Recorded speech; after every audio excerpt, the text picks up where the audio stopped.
नवनीत दुबे स्वागत करता हूं सॉलिड न्यूज़ में आपका। दोस्तों, एक मुलाकात के क्रम में इस बार हम आपकी मुलाकात स्ट्रीट एनिमल लवर की संस्थापिका स्नेहा ज्योति सिंह से करवाने जा रहे हैं। आइए मिलते हैं स्नेहा से। स्नेहा, स्वागत है आपका। नमस्ते सर, थैंक यू आप लोगों का हमको ये मौका देने के लिए। स्नेहा, आप जो आवारा जानवरों को रात में भोजन कराती हैं, ये आप कब से कर रही हैं? ये हम लॉकडाउन से कर रहे हैं सर, मार्च से। इसके पीछे कारण? नहीं, कारण कुछ ऐसे विशेष कारण नहीं है, लेकिन कोरोना के टाइम जैसे हम खाना बांटते थे तो उस टाइम हम देखा, एक शाम हम चले आ रहे थे धूप में दमोह नाका रोड पे, तो बहुत सारी गाय और ये बच्चे डॉग्स बैठे हुए थे और खाने की कोई चीज़ें नहीं थी। गाय जो थी डस्टबिन में मुंह डालती थी और डॉग्स जो थे वो गर्मी इतनी तेज़ थी तो पानी से उनकी जीभ निकलती थी, वो बिल्कुल यहाँ वहाँ व्याकुल टाइप के। तो वो हमको तब हमारी नज़र गई कि इनकी स्थिति सबसे ज़्यादा ख़राब है। तो फिर वहाँ वहाँ से हम घर तक रोते हुए आए और उस दिन हम बहुत सोचे कि हम क्या करें। तो फिर उसके बाद हमने कहा हम शुरुआत करते हैं, लोग जुड़ेंगे। तो फिर उसके बाद से हम अपने पास से बिस्किट, रोटी, ब्रेड जो होता था वो हम अपना लेके जाते थे, साथ में पानी रख के। और जो लोग मिलते थे तो उनसे हाथ जोड़ के निवेदन करते थे कि भाई आप इनको खाना नहीं दो, लेकिन कम से कम अपने घर के पास पानी की व्यवस्था करो, क्योंकि यदि इनको भूख प्यास से मरेंगे तो चलते हुए लोगों को काटेंगे तो हम लोग कहेंगे कि ये तो पागल हो गए हैं। लेकिन हम लोग ये नहीं समझेंगे कि उनको भूख लगी होगी, प्यास लगी होगी तो हमसे मांग रहे हैं, क्योंकि हम उनको देंगे तो वो खा पाएंगे, नहीं तो वो नहीं खाएंगे। तो वही उद्देश्य लेके हमने शुरू किया। अच्छा, प्रतिदिन आप रात्रि में श्वानों को भोजन कराने निकलती, कुछ विशेष क्षेत्र हैं जहाँ आप जाती हैं? पहले तो सर हम दमोह नाका त्रिमूर्ति नगर से यहाँ मालवीय चौक 3 पत्ती तक करते थे, क्योंकि उस टाइम लॉकडाउन था। लेकिन अब लॉकडाउन जब से शुरू हुआ है तो सिविक सेंटर हमारा एरिया हो गया, सिविक सेंटर हो गया आपका, रानी ताल पंकज होटल के पास हो गया, गोल बाज़ार हो गया, महाराष्ट्र स्कूल, मालवीय चौक, 3 पत्ती, ऐसे घूमते हुए जिस रूट पे निकल जाए जहाँ मिल जाते हैं बच्चे, तो ऐसे उनको 40 से 50-60 के लगभग रोज़ हम बच्चों को खिलाते हैं। अच्छा, आपकी जो स्ट्रीट एनिमल संस्था है इसमें कितने सदस्य जुड़े हैं? सर इसमें कोई सदस्य नहीं है और ये कोई हमारा रजिस्टर्ड NGO भी नहीं है। बस ऐसे ही हमने एक नाम रख दिया स्ट्रीट एनिमल लवर, की लोग जाने कि ऐसा कोई ग्रुप है जो करता है। वो कोई हमसे जुड़ा भी नहीं है आज तक। हालांकि लोग मदद कर देते हैं, जैसे एक राज परवानी भैया हैं तो उनसे तो अब हम जो ब्रेड बच्चों को खिलाते हैं तो ब्रेड हमको राज भैया प्रोवाइड करते हैं। हर 3 दिन 4 दिन में हम पॉपुलर ब्रेड फैक्ट्री से वो जो कतरन निकलती हैं वो एक इतनी बड़ी बोरी ले आते हैं, वो 3 से 4 दिन हमारी चलती है। तो उसका पैसा हमको नहीं देना पड़ता, वो राज भैया देते हैं। इसके अलावा 3-4 लोग हैं जो महीने में एक बिस्कुट के बॉक्स हमको दे देते हैं, बाकी इसके अलावा हम अपने पास से करते हैं। अच्छा, आप आवारा श्वानों को बिस्कुट खिलाती हैं, ऐसे में आपको भय नहीं लगता कि आवाराएं काट देंगे या कुछ नुकसान पहुंचा सकते हैं? और सर ये हम लोगों का डर है कि वो इतने ख़तरनाक हैं, लेकिन आप एक दिन हमारे साथ चल के घूम लीजिए, आपको हर तरीके के बच्चे मिलेंगे और यदि आप उनसे डरते हैं ना तो आपका डर ख़त्म हो जाएगा। क्योंकि हम सोचिए मार्च से हम कंटिन्यू इतने बच्चों को खिला रहे हैं, उसमें से कुछ बच्चे हैं जो बिल्कुल आके हमको एकदम लहट जाते हैं, चढ़ जाएंगे, खूब प्यार करेंगे। लेकिन आधे से ज़्यादा बच्चे ऐसे हैं कि हम उनको यदि हाथ फेरने जाते हैं तो हमसे डर के दूर जाते हैं। तो ऐसे लोग किसी दूसरे इंसान को कैसे नुकसान पहुँचाएंगे, ये बताइए। आपकी जो स्ट्रीट एनिमल संस्था है इसके विस्तार की कोई योजना आपने बनाई है? सर अभी तो विस्तार की कोई योजना है नहीं, क्योंकि इसमें कोई मेंबर है नहीं।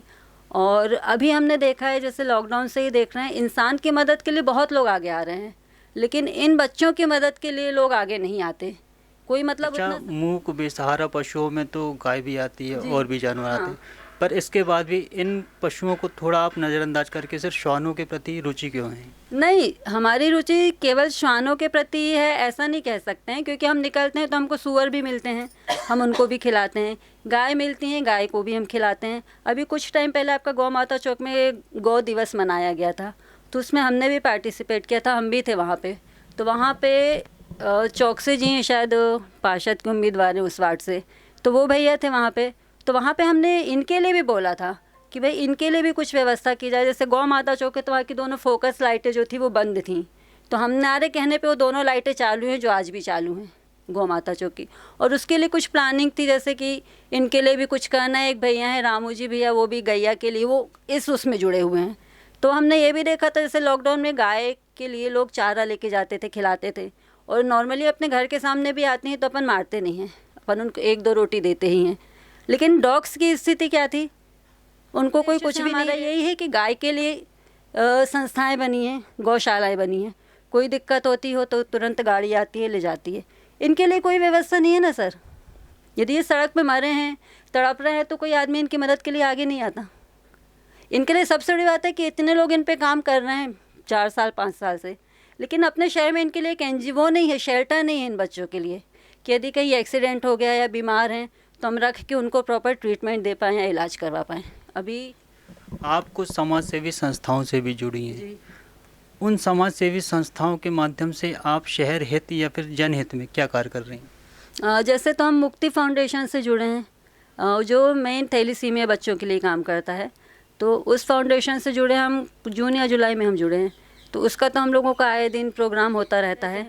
अभी जैसे महिला सम्मान के लिए जो चला है, एक मुख्यमंत्री जी की एक जो चली है, तो उसमें भी हम लोग हिस्सा लेते हैं। अभी पिछले कुछ दिन पहले हम लोग ने बहुताल गार्डन में काम किया था, ओमती थाने वाले पुलिस सर ने उनसे मिलके। तो ऐसे हम लोग की कुछ ना कुछ एक्टिविटी चलती रहती है। बेसिक हम लोग का जो है थैलीसीमिया बच्चों के लिए ब्लड अरेंज करने का काम रहता है, और कपड़े भी बांटते हैं। हर संडे को हम लोग विक्टोरिया में कपड़े बांटते हैं। इसमें जी आखिरी प्रश्न, आपके हिसाब से इन मूक बेसहारा आवारा श्वानों के लिए शासन या समाज सेवी संस्थाओं द्वारा ऐसी कौन सी पहल या ऐसी कौन सी व्यवस्था होनी चाहिए? सर, सबसे पहले तो एक शेल्टर की व्यवस्था होनी चाहिए, और शेल्टर ऐसा जहाँ पे डॉक्टर हो सरकार की तरफ से जो पैसे ना लें, और प्रॉपर इन बच्चों का ट्रीटमेंट किया जाए। इनके लिए जैसे श्वानों के लिए नगर निगम से भी अभियान चलता है, तो उस अभियान को प्रॉपर तरीके से चलाया जाए, क्योंकि यदि नसबंदी करनी है तो मेल फीमेल दोनों की करनी चाहिए।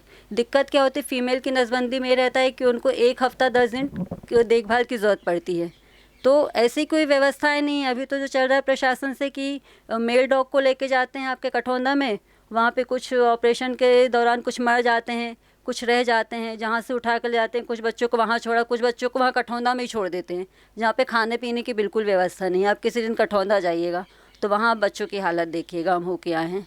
तो मतलब इनको इतना वो नेगलेक्ट किया है कि इनके लिए आदमी संवेदनशील नहीं है कि हमको इनके लिए कुछ करना चाहिए। भाई वो बोल नहीं सकते, लेकिन वो भी जीते हैं, खाते हैं, पीते हैं। डॉग्स जो हैं ये बच्चे 100% ईमानदार होते हैं। आपका इतना सा खाएंगे तो मतलब ये एक गुण है जो हमको उनसे सीखना चाहिए, जो हम कभी नहीं सीख पाएंगे। अभी आपको बता रहे हैं, अभी रिसेंटली 1 हफ्ते या 10 दिन पहले का अपने बरेला के आसपास का कोई किस्सा है। कोई 54-55 साल के 1.5 आदमी ने एक फ़ीमेल डॉग के साथ सेक्स किया, फीमेल डॉग के साथ।